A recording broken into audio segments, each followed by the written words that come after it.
It's 2 p.m. in Singapore and Hong Kong, 11:30 in New Delhi, and 1 o'clock in Jakarta. I'm Gracian, and at this hour, India launches military strikes in Pakistan in retaliation for the Kashmir terror attacks. New Delhi says the operation targeted terrorist infrastructure and was proportionate and non-escalatory. Pakistan's prime minister calling it an act of war and vowing retaliation. Cardinals from around the world gather in the Vatican for a secretive conclave to choose the next pope. This year is also the most diverse conclave in history, with 133 cardinals from more than 70 countries. Plus, our top story this hour has to do with the tensions building up in India and Pakistan, as India says its latest military strikes on Pakistan and Pakistan-administered Kashmir were aimed at terrorist camps. Pakistan's Prime Minister Shehbaz Sharif calling it an act of war and vowing a response. The escalation is coming 2 weeks after the deadly terror attack in Indian-administered Kashmir, where 26 civilians were killed. India's foreign ministry addressed the media in the last hour. They confirmed that 9 targets were struck in Pakistan and Pakistan-administered Kashmir and said the operation was backed by precise intelligence aimed exclusively at terrorist camps.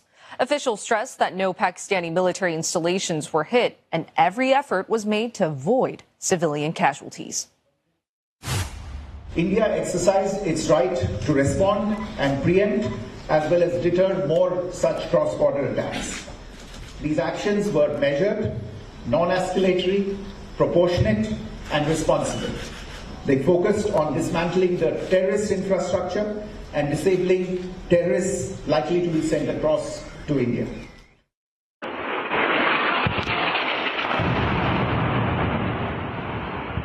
Earlier, multiple loud explosions were heard in the Pakistan-administered Kashmir region close to the mountains around the city of Muzaffarabad, and witnesses said the city's power was blacked out. The Pakistani military saying there were 24 impacts at 6 locations. And Pakistan's military spokesperson has confirmed that at least 26 civilians have died in the strikes. 46 people are said to be injured. The Pakistani military says it will retaliate at the time of its own choosing. It also claims to have shot down 5 Indian fighter jets. India has not confirmed this. Pakistan will now respond and respond very, very effectively. Make no mistake. अच्छा, ठीक है. Because our desire for peace should not be mistaken for our weakness. Both sides exchanging gunfire in the Kashmir region. Indian Army is saying there have been 7 civilian casualties in Pakistani shelling, up from 3 earlier. Flight disruptions have been reported in Pakistan and northern India as planes going to and coming from India avoided Pakistan's airspace. Several airlines, including Indigo, Air India, and Qatar Airways, have also canceled flights in the region. Now, Julie Yu takes a look at how the military power of India and Pakistan stack up against each other. India has a bigger defense budget, nearly 9 times more than Pakistan's.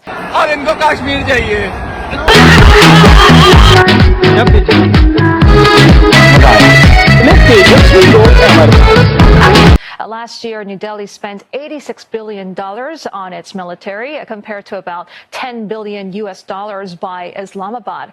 Several analyses show India has more than double the number of active duty soldiers than Pakistan.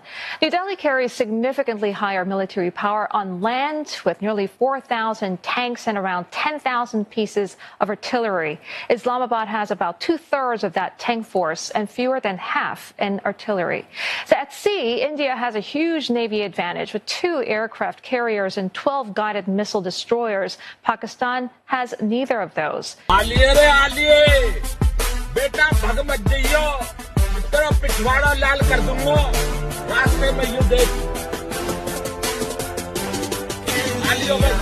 It has half the number of submarines India fields. The Pakistan's Air Force noticeably falls behind India's Islamabad, slightly more than half of New Delhi's military aircraft fleet, including fighter jets and helicopters. But on the nuclear front, the rivals are closer in capabilities. An Arms Control Association report found that both countries having about 170 nuclear warheads each. India, though, has longer-range ballistic missiles, but no declared capability of using tactical nuclear arms. It also maintains a no-first-use policy for such weapons. On the other hand, Pakistan has developed a tactical nuclear weapon with a 70-kilometer range. It also reserves the right to first use. Then how has the world been reacting? Well, the UN chief has raised concerns over India's military action in Pakistan-administered Kashmir. Antonio Guterres is calling for military restraint from both countries. Mr. Guterres says the world cannot afford a military confrontation between them. China echoing the same call, expressing regret at the situation. It's urging India and Pakistan to prioritize peace and stability.